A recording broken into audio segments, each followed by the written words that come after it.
బాపట్ల జిల్లాలో నిర్వహించిన సీఎం చంద్రబాబు పర్యటన వేడుకగా సాగింది.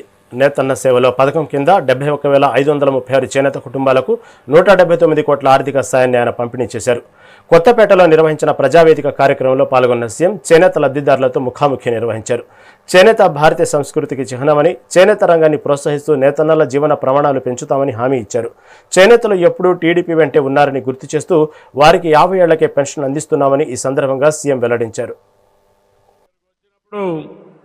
కొన్ని డెవలప్మెంట్ అడిగారు, ఇవి కూడా నేను ఇప్పుడే మాట్లాడాను. చీరాల క్లస్టర్ కింద హ్యాండ్లూమ్ స్కిల్ డెవలప్మెంట్ కింద ఒక 15 కోట్లు కావాల్సి వస్తున్నారు.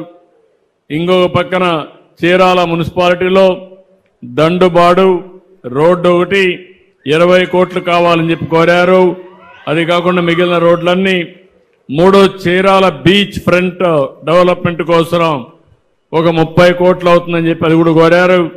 నాలుగోది చీరాల మున్సిపాలిటీలో డ్రైనేజ్ కోసం ఒక 13 కోట్లు అవుతుందన్నారు.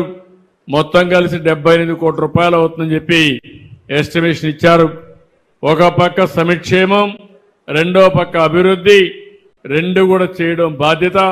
తప్పకుండా ప్రాధాన్యత క్రమంలో ఎవరైతే మీ ఎమ్మెల్యే గారు అడిగారో దాని ప్రకారం ఇవన్నీ కూడా పూర్తి చేసే బాధ్యత ఈ ప్రభుత్వం తీసుకుంటుందని చెప్పి మరొక్కసారి తెలియజేసుకుంటూ, ఈరోజు ఇక్కడికి వచ్చినప్పుడు మీరు చూపించిన అభిమానం చూశాను. నేనేదో మిమ్మల్ని మెప్పించిపోవడానికి రావడం లేదు. నేను వచ్చింది మీలో కూడా ఒక చైతన్యం తీసుకురావాలని.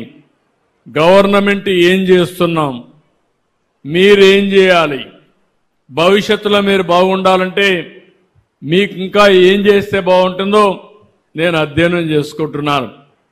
అందుకే ఈసారి మీరు చూస్తే నియోజకవర్గాల వారీగా వెళ్తున్నా.